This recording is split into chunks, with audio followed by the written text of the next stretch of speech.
Hello and welcome to the Money Marketing Podcast, and welcome to this special series of Weekend Essay podcasts.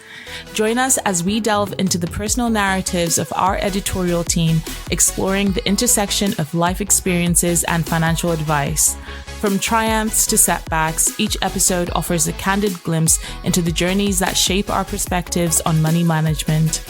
Get ready to uncover the human side of finance as we share our stories, insights, and lessons learned along the way. Welcome to the Weekend Essays on the Money Marketing Podcast.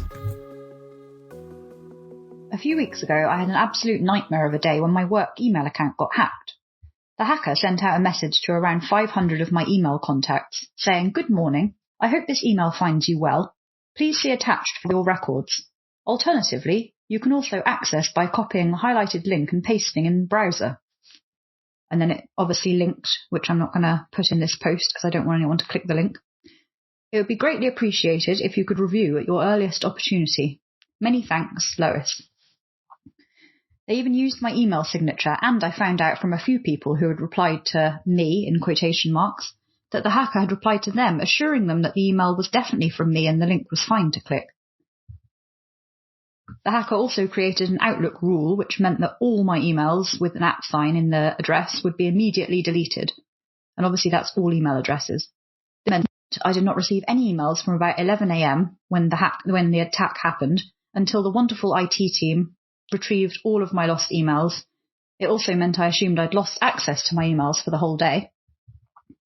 I felt pretty helpless. All I could do was post on LinkedIn telling people to delete the email and not click the link, and hope the majority would see it. Most people, thankfully, realised it was a scam. Anyone who knows me well knows I do not use email language like "I hope this finds you well," and I certainly never request things at other people's earliest opportunities. But I know some people clicked the link and I have no idea what the hacker was after. Money, I presume. Our company IT team sorted it all out pretty quickly and got me back access to my emails. But there was a big chunk taken out of my workday where I didn't have access to even my laptop while they investigated and changed my password. I'm still not sure how this happened. I'm generally pretty good at sniffing out a scam, so I don't think it was due to anything I clicked on. I have noticed a marked increase in phishing emails coming into my inbox recently, and they often trick even my email spam filter. They are easy to avoid if you're cynical and paying attention, but I do fear for older people or anyone in vulnerable circumstances who are much more likely to fall for these kinds of scams.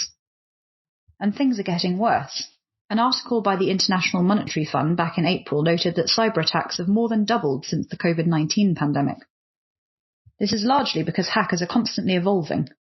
A report by security software company Egris, published in 2021, pointed out that cybercriminals are constantly devising new ways to bypass traditional anti-phishing technologies.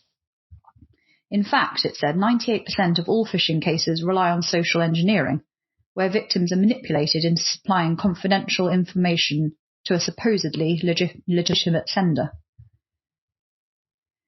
Financial advice firms may be wondering what all of this has to do with them. Fraser Jack, who's founder of Australian firm The Cyber Collective, used to run a financial planning practice before he became a consultant. He says that back then he thought cybercrime was a vague concept that was not relevant to him or his business. But a 2019 report by Boston Consulting Group found that financial services organizations are 300 times more likely to be a victim of a cyber attack than any other type of company. And in September last year, international law firm RPC revealed the UK financial services firms had reported a more than threefold increase in the number of cybersecurity breaches to the Information Commissioner's Office in 2023 compared to the previous year. It said that during the year to June 2023, 640 cyber breaches were reported to the ICO, up from 187 from the year to June 2022. The pension sector saw the biggest rise from 6 in 2021-22 to 246 in 2022-23. The IMF article said attacks on financial firms account for nearly 1/5 of the total. Banks are the most exposed, but advice firms, which hold a huge amount of client data, are certainly not immune. Fraser Jack wrote in an article on the Cyber Collective's website that in the wild west of cybercrime, someone trying to steal your client data is less a case of if and more a case of when. It makes sense. I do know if I was a cyber criminal, I'd target financial advice businesses myself, with all their minted clients. If you have no morals, why wouldn't you go for them?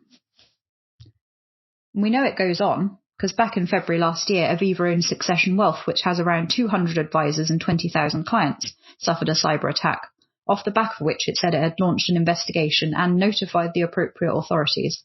It also said it introduced further security measures. At the time, the company would not elaborate on the nature of the attack or give any details about the security measures it had brought in, and I still don't know. This was a high-profile attack that was widely reported on in the media, but it's by no means the only attack of this nature on a financial advice firm. Compliance consultancy B Compliance said in December last year that an advice firm had contacted it to report that it had been targeted by a phishing email purporting to be from the Financial Conduct Authority. The recipient had just a spelling mistake and reached out to see if it was genuine. It was not.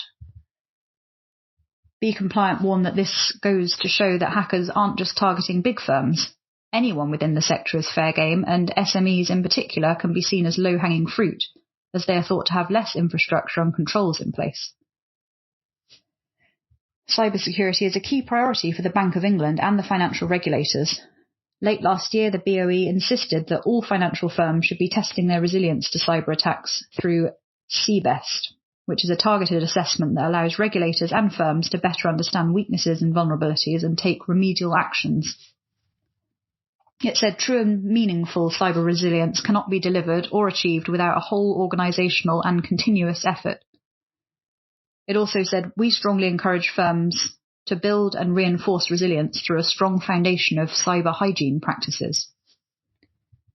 As technology becomes more advanced and the world becomes more connected, cybercriminals are becoming more sophisticated, and financial advice firms of all sizes must be ready.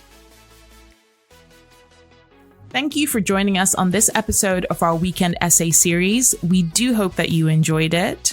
Please do keep up to date with all our new releases via Podbean, Apple Podcasts, Spotify, and everywhere else you get your podcasts from. You can also keep up to date with all our new content published on the Money Marketing website, as well as our print edition Money Marketing magazine, so make sure to subscribe. Follow us on Twitter, LinkedIn, Facebook, Instagram, and Threads. See you next time.